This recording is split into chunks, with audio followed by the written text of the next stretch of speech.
बिस्मिल्लाहिर्रहमानिर्रहीम। नाज़रीन, आपका अपना मेज़बान एम ए रहमान न्यूज़ 24 के हवाले से ख्याल रहमान प्रोग्राम में आज बहुत सी ऐसी सुर्खियां जो कि अखबारात की जीनत बनी, चीखती चिल्लाती हुई ये खबरें आज तक पहुंचाने के लिए हमने एक खसूसी जो है प्रोग्राम का रखा है। यहाँ पे एक खसूसी प्रोग्राम रखा है, तो मैं उम्मीद करता हूँ कि मेरे नाज़रीन को हमारा ये प्रोग्राम भी पसंद आएगा, हमारे साथ रहिएगा। सबसे पहले प्रोग्राम का आगाज़ करने से पहले मेरी दुआ है रब्बुल इज़्ज़त के अल्लाह हमें और इन्हें बहुत सी मुश्किलात से जो है वो निकाल और आने वाले दिन हमारे लिए लाजवाल रहमतों और बरकतों के हो। तो नाज़रीन, हमारे साथ रहिएगा। आज सबसे पहली खबर अखबारात में जो आज शाया हुई, रोज़नामा जंग में कराची के इलाका में पुलिस का एक ऐसा मुकाबला जिसमें तमाम तर मुल्ज़मान को बमा असला गिरफ्तार कर लिया गया। तो ये भी खुशाइंद मुकाबला है। तो ऐसे मुकाबलों में हमारे शहरी मायूस नहीं होंगे। उम्मीद करता हूँ कि ऐसे मुकाबलों से जो है हमारे शहरी खुश होंगे कि जिसमें कोई जानी नुकसान नहीं हुआ। तो ठीक है, पुलिस भी दर्द रखती है इंसानी, तो दर्द दिल रखने वाली पुलिस हमारे पंजाब के शेर जवानों के लिए भी ये एक मिसाल है कि अगर तो गिरफ्तार करना है तो उन्हें गिरफ्तार कीजिएगा। तो ज़रूरी नहीं कि पुलिस मुकाबलों में जो है वो इंसानी जानों का ज़िया हो दोनों तरफ से। तो मेरे ख्याल से ये जो कराची का पुलिस मुकाबला है, तो इन्होंने जो है पुलिस ने जो सिंध गवर्नमेंट की पुलिस है, उन्होंने गिरफ्तार किया है बमा असला के साथ मुल्ज़मान को। तो नाज़रीन, दूसरी जो बड़ी खबर अहम कि सनसनी पैदा करने वाली खबर है, जिन यूनिवर्सिटी के जो है वो 57 से अबव जो प्रोफेसर हजरात है वो PhD के लिए जो है वो बैरून ममालिक गए और वापस न आए। नाज़रीन, आज तकरीबन पाकिस्तान से तकरीबन 1 लाख से ज़ायद नौजवान जो है वो रोज़गार के लिए बैरून ममालिक जा चुके हैं।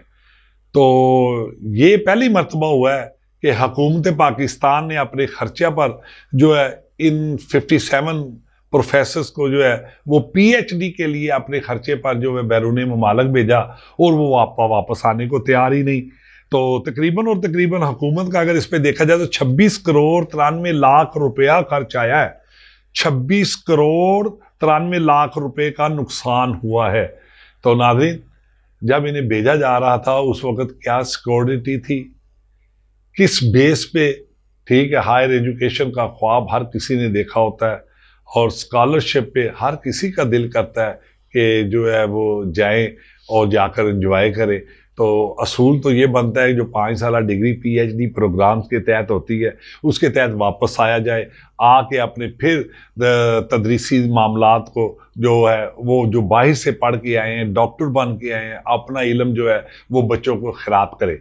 मगर यहाँ पे ऐसा नहीं है। यहाँ पे उल्ट मामलात है कि 26 करोड़ 93 लाख रुपए पाकिस्तान हुकूमत का लगा और वो जाकर गायब हो गए। अब यहाँ पे एक और बड़ी अहम बात कि अब जो यूनिवर्सिटी इंतजामिया है कि वो इन गैर हाजिर साजा के साथ क्या सलूक करती हैं।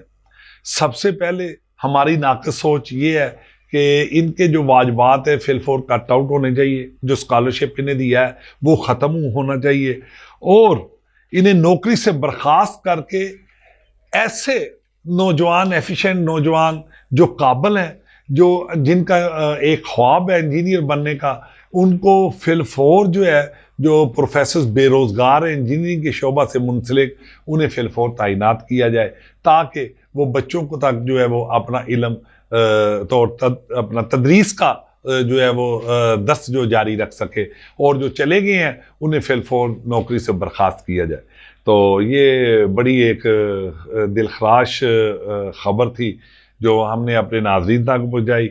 और इसी के साथ अगर यूनिवर्सिटी की बात चल रही है तो वाइस चांसलर यूनिवर्सिटीज़ के ना होने की वजह से जो है वो मुलाजमीन की तनख्वाहें भी नहीं मिल रही।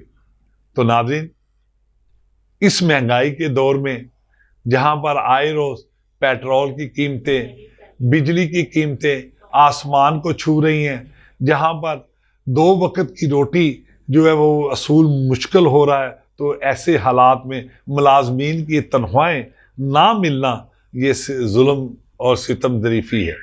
तो हुकूमत को चाहिए, बिलखसूस जो है राना वज़ीर तालीम राना सिकंदर हयात साहब को ये इंश्योर करना चाहिए कि इन मुलाजमीन के माशी हालात को मद्देनज़र रखते हुए इनकी जो है माहाना सैलरी इनको दी जाए, ताकि वो अपने बच्चों का पेट पाल सके और 2 वक्त की रोटी मैसर आ सके। तो नाज़रीन, उम्मीद करता हूँ आपको हमारा ये प्रोग्राम पसंद आया होगा।